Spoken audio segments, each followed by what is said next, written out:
Good morning, students. Today we see the distinction between receipt and payment account and income and expenditure account in not for profit concern accounts. Let me see step by step the distinction point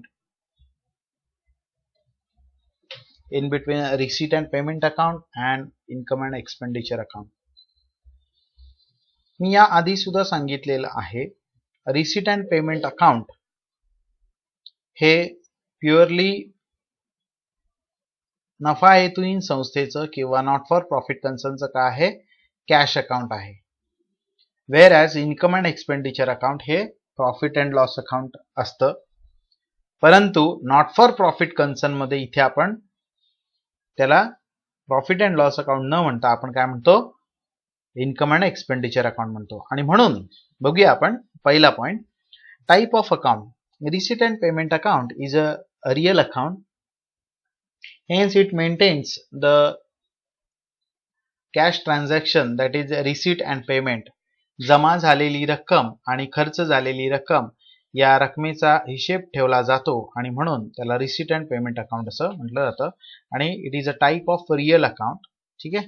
it is cash what comes in and cash what goes out and hence the rule for that it is a real account. Income and expenditure account. The income and expenditure account is a nominal account because debit here the rule for nominal account is debit all expenses or losses and credit all incomes and profits. Here in an income and expenditure account we maintain the expenses and income of the not for profit concern. The nature, the second point, nature. It is similar to cash book. It is similar to cash book. And income and expenditure account is similar to profit and loss account. Here we see, आत्ताच मी सांगितलं तुम्हाला income and expenditure कसं असतं profit and loss account त्याच्यामध्ये maintain केला जातो. पण we don't called it as profit and loss account in not for profit concern. In not for profit concern we called it as income and expenditure account. आणि cash बुकला आपण इथे receipt and payment account म्हणतो.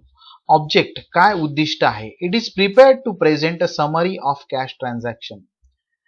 नफा हेतुहीन संस्थेतील रोख transaction किंवा रोख व्यवहारांची काय आहे समरी आहे म्हणजे सारांश. समरीला काय म्हणतात लक्षात घ्या सारांश म्हणतात. ठीक आहे. त्यामुळे इथे तुम्हाला काही शब्द जर का नाही समजले तर तुम्ही ते मराठीमध्ये अर्थ त्याचा तुम्ही तुमच्या वहीमध्ये लिहून ठेवा. It is prepared to ascertain the net results of income and expenditure transaction. It is prepared to ascertain income and expenditure मधून काय नफा हेतुहीन संस्थेमध्ये किंवा not for profit concern is ascertain and to prepare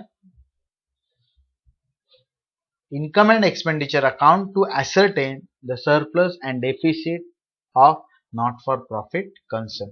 बघूया पुढे ओपनिंग बॅलन्सेस किंवा opening balance. It starts with opening cash balance and bank balance and overdraft. If it is, जर तिथे बँकेचा बॅलन्स असेल नसला तर बँकेचा ओव्हरड्राफ्ट असेल अधिविकर्ष आपण ज्याला म्हणतो किंवा कॅशचा ओपनिंग बॅलन्स असेल. व्हाईस वर्सा इन्कम अँड एक्सपेंडिचरला इथे कोणत्याही प्रकारचा ओपनिंग बॅलन्स हा नसतो. ओपनिंग बॅलन्स म्हणतोय मी बघा. ठीक आहे. इन्कम अँड एक्सपेंडिचर अकाउंटला कोणत्याही प्रकारचा ओपनिंग बॅलन्स नसतो. Where as receipt and payment अकाउंटला कॅश आणि बँकेचा ओपनिंग बॅलन्स किंवा बँक ओव्हरड्राफ्टचा ओपनिंग बॅलन्स असू शकतो. ठीक आहे. त्यानंतर पुढचा मुद्दा आपण बघणार आहोत. Closing balance. The closing balance represents the cash in hand and cash of bank at the end of the given period.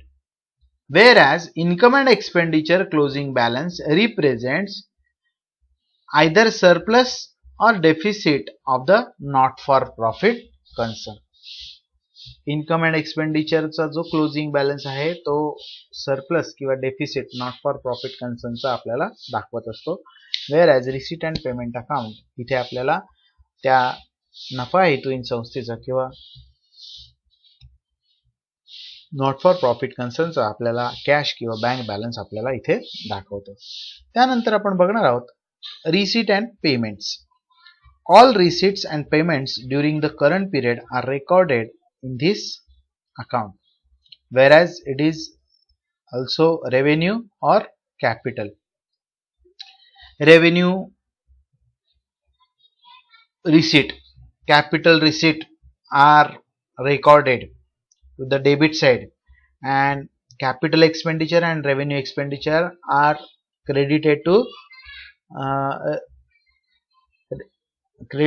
receipt and payment account. Here in an income and expenditure account, only revenue receipts and revenue expenses are recorded related to current period only. Current period only.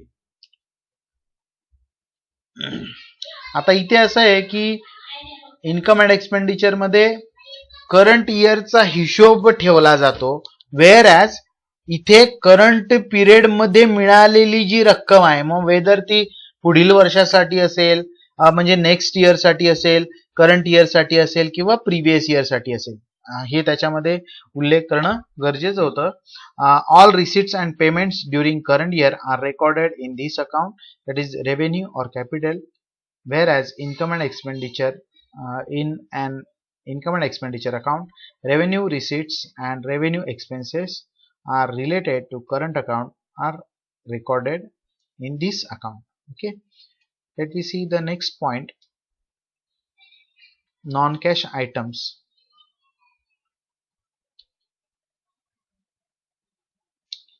Non-cash items are not recorded in this account. Only cash transactions are recorded in receipt and payment account.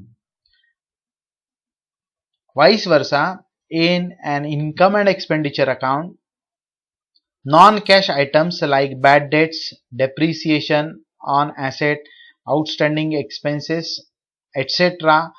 are also included in income and expenditure account.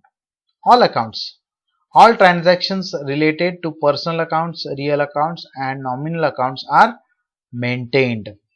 Personal account असेल, real account असेल, या संदर्भात असलेले सर्व transaction काय केले जातात, record केले जातात.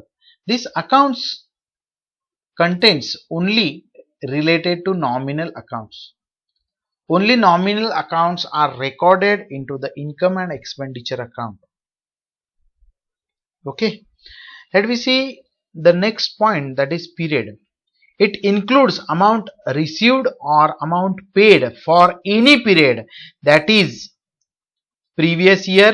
मी आता मगासपासून सांगतोय प्रिव्हियस इयर म्हणजे मागील वर्षासाठी, किंवा करंट इयर ज्याला म्हणतो आपण चालू वर्षासाठी, किंवा नेक्स्ट इयर साठी. कशामध्ये, रिसीट अँड पेमेंट अकाउंट मध्ये मागील वर्षाची, चालू वर्षाची तसेच पुढील वर्षाच्या रकमा दिल्या जातात किंवा घेतल्या जातात, म्हणजे जमा करून घेतल्या जातात किंवा खर्च केल्या जातात.